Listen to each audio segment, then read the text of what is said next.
Hello everyone. So we are now moving on to really look at the rise of militarism in Japan in the 1930s. So previously, in the earlier lecture, you were looking at the failure of democracy, right? So this definitely contributed to the rise of militarism, not communism, in Japan. And how does all this fit into what we are learning in this lecture?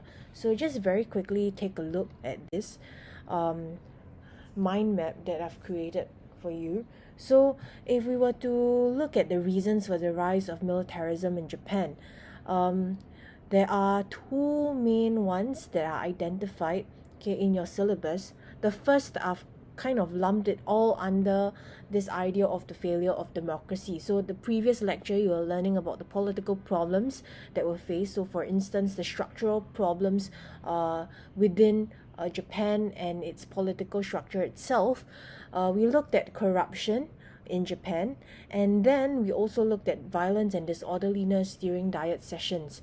Okay, but beyond that, the economic problems that we looked at included the ailing countryside, okay, as well as the Great Depression. Okay, there were also social cultural problems like the rural urban divide, okay, with the increasing modernization and industrialization of Japan. Okay, so all these ultimately contributed to the failure of democracy, when, for instance, the civilian politicians failed to adequately address the issues that the people were facing.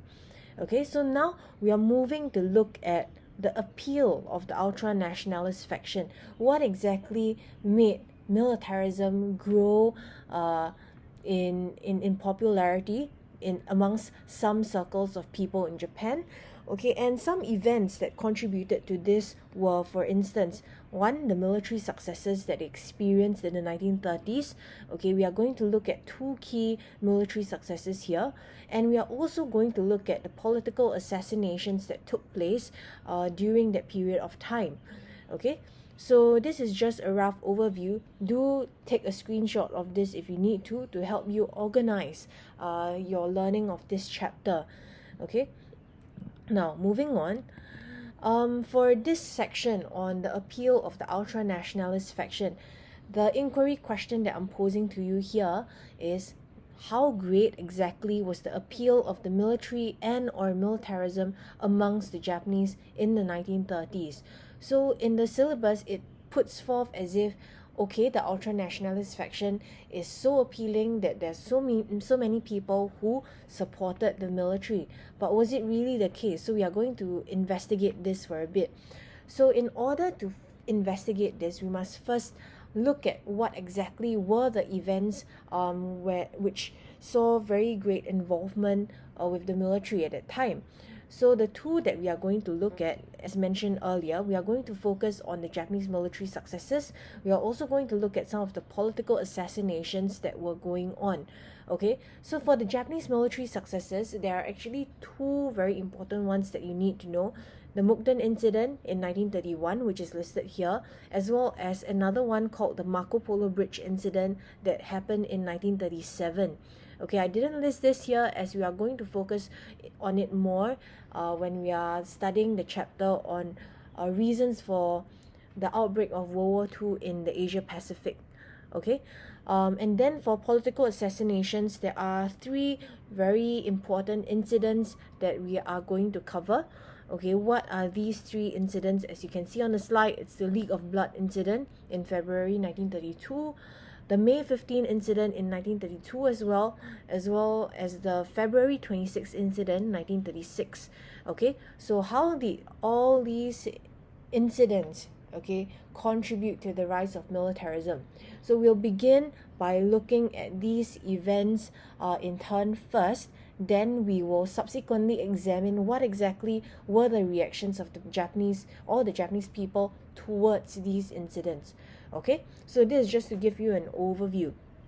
So before we even get into the various incidents or the various events that are listed here, a very key concept that I've been mentioning until now okay, is the idea of militarism. So what exactly is militarism? So please jot this down in your notebook.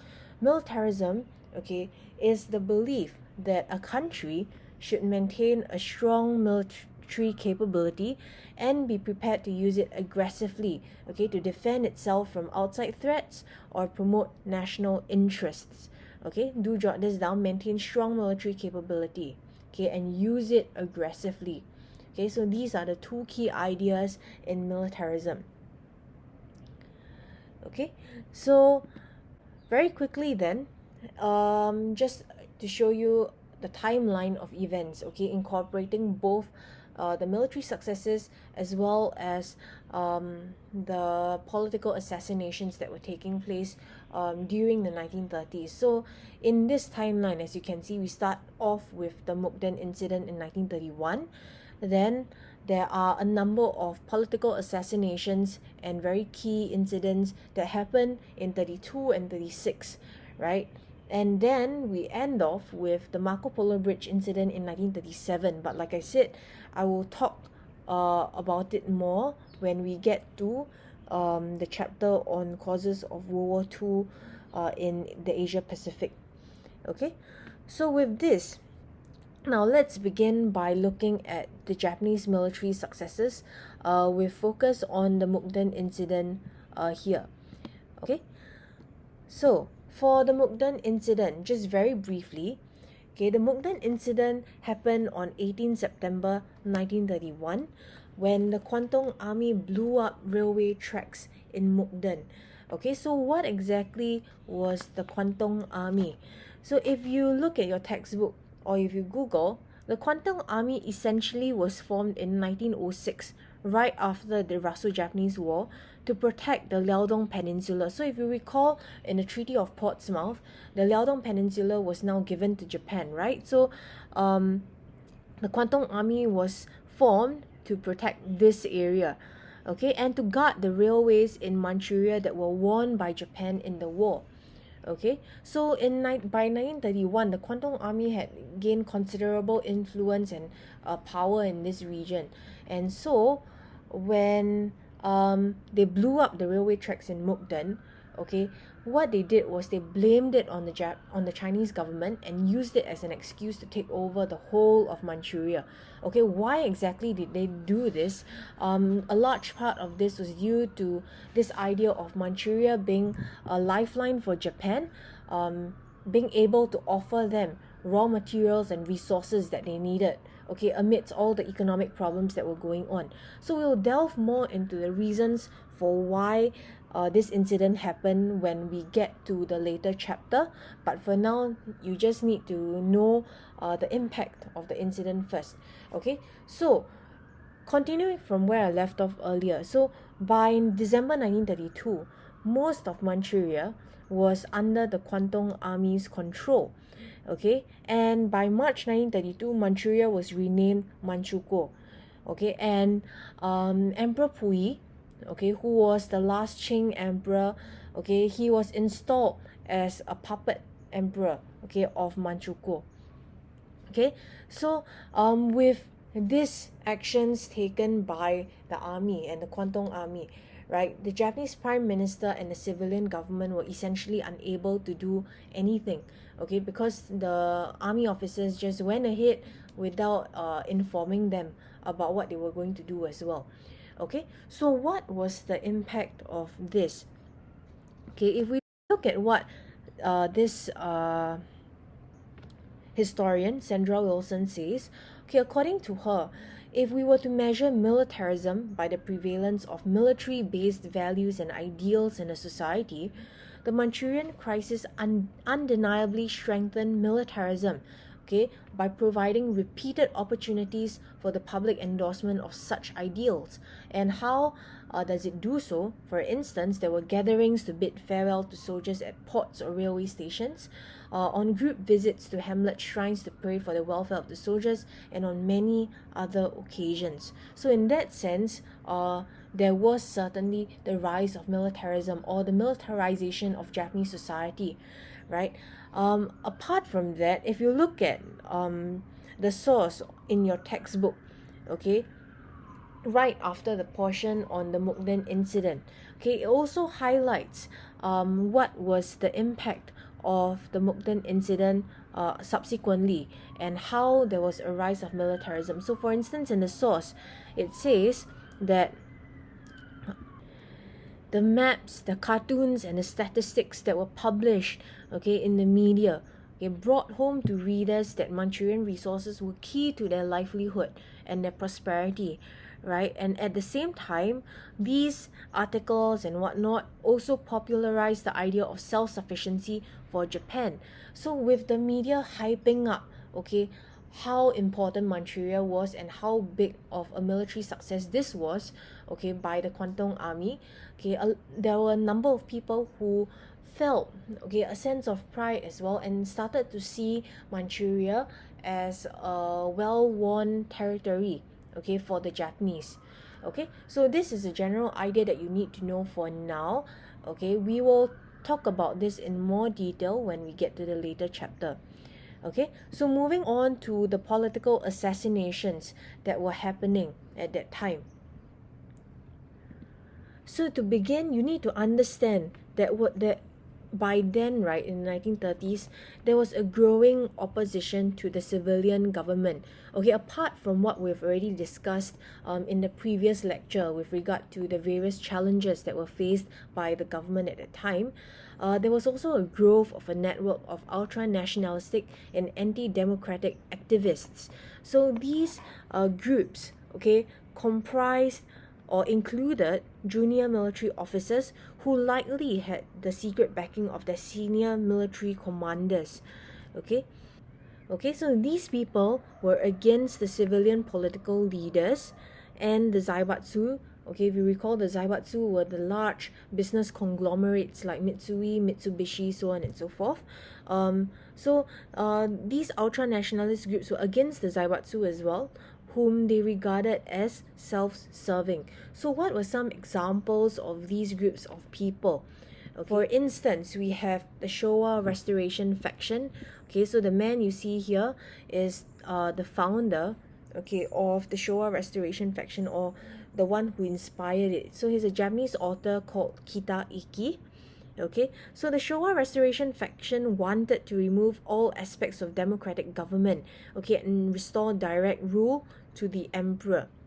Okay, and there were other extremist groups as well. For instance, the next group you see here is the Sakurakai, or Cherry Blossom Society, and the founder of the Sakurakai, okay, as you can see here, is Lieutenant Colonel Hashimoto.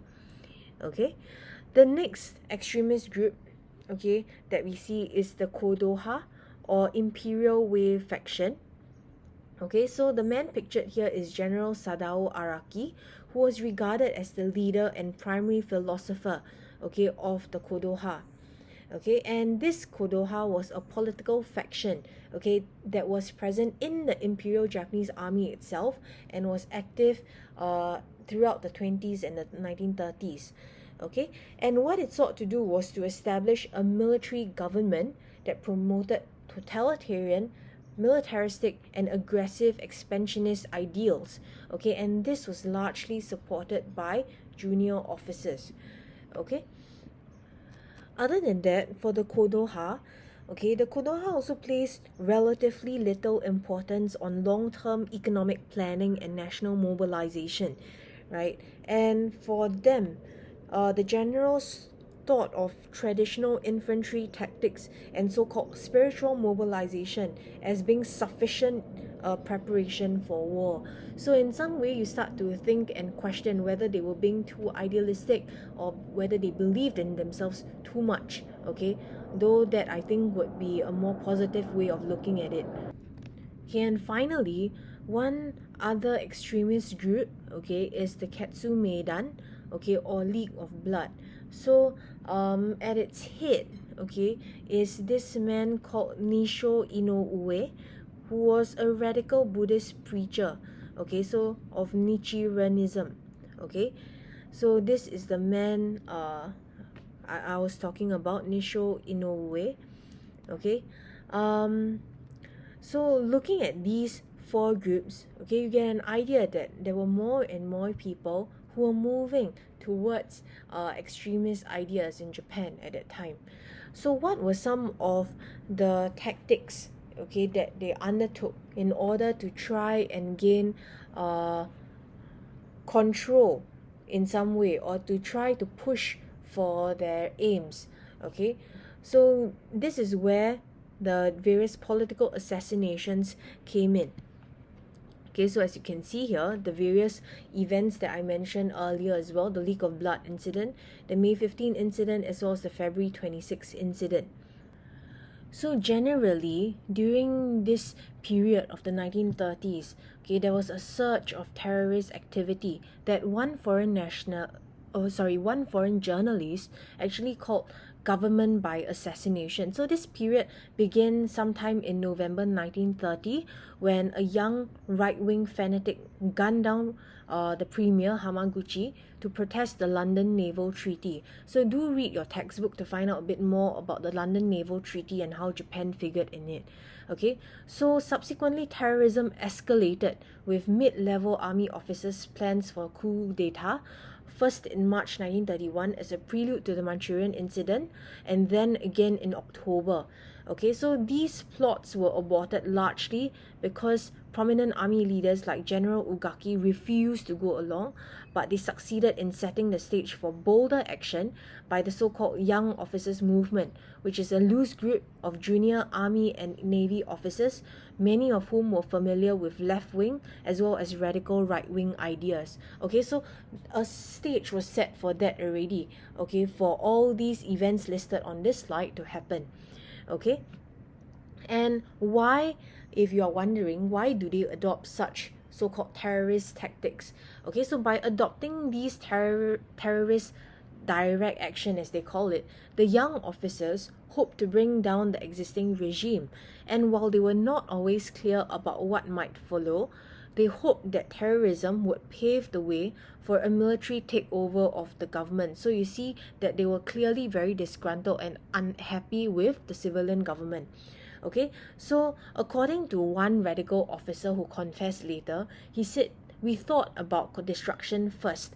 Okay, we never considered taking on the duty of construction.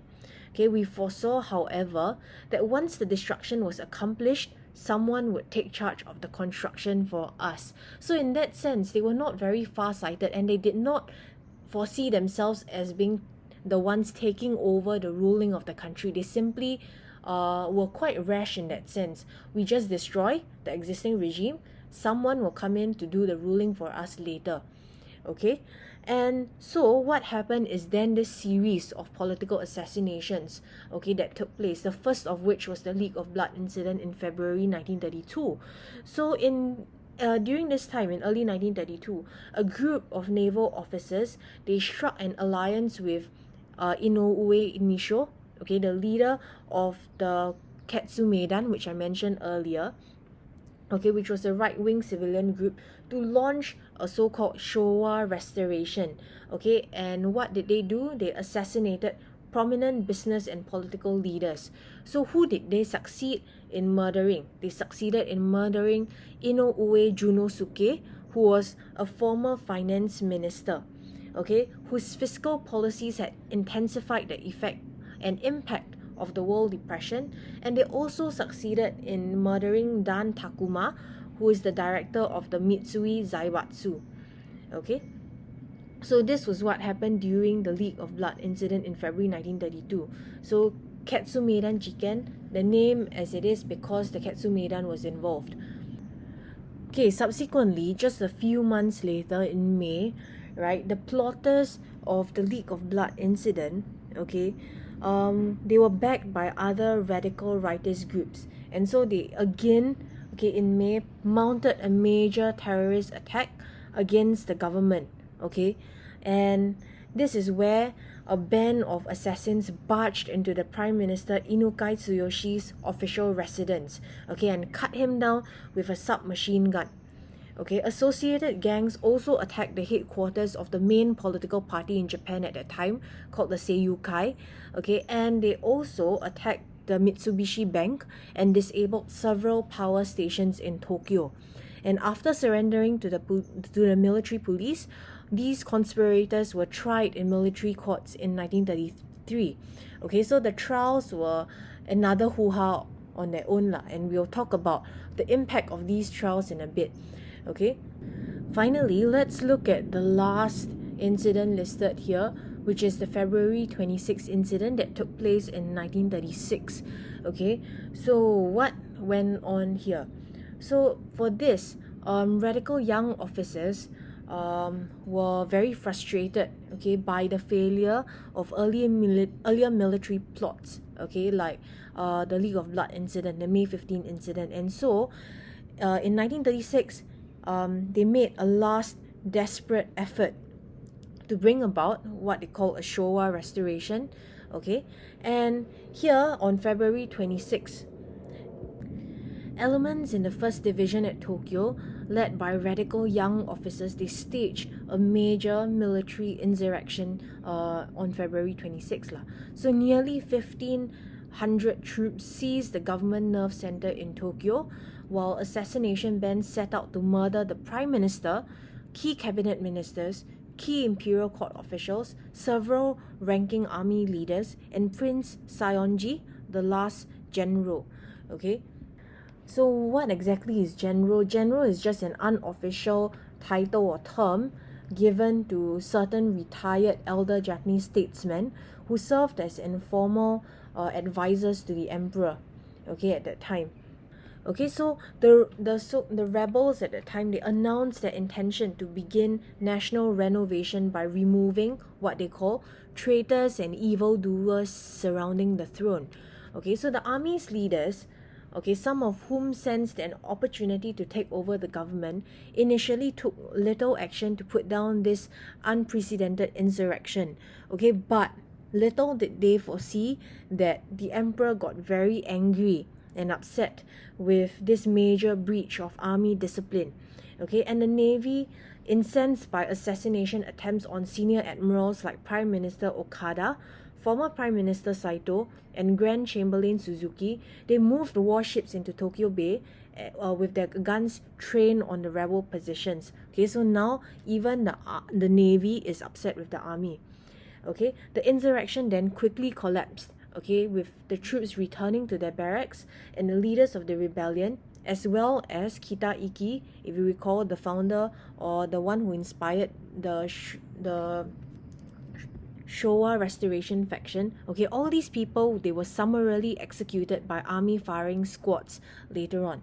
Okay, so this sums up the three events, or the three major political assassination events that were going on in Japan in the 1930s, and each of these events had their respective impact or effects that would contribute to the rise of militarism. Okay, so what were they? Let's take a look. So for the May 15 incident, okay, the zaibatsus like Mitsui, Mitsubishi, they gradually withdrew financial support from the various political parties, and by late 1932, the Saito government ended the patronage power of the respective parties by trimming the power of the Home Minister to appoint prefectural governors and local police officials. And what else, or what other effect was there? So at that time, the party politicians, they continued to lobby for local interests, okay, but it was clear that they could do little to reverse their decline. Okay, so if you see what I've put on the slide here, it's taken from historian as well. He says that having risen to power through compromise, the various political parties now found themselves squeezed by those who sought to compromise with the army instead. Okay, then other than that, okay, just now when I was talking about the May 15 incident, I talked about, or I mentioned that the trials that happened after the May 15 incident was another hoo-ha on its own, right? Why was that the case? Okay, if you look here, according to this historian as well, the significance of the May 15 incident trials was far-reaching. And why was that the case? Okay, while the military status of Inukai's assassins helped cast their action in a patriotic light from the start, right? It was the trials that completed the transformation of a ruthless act or ruthless murder into a morally legitimate act.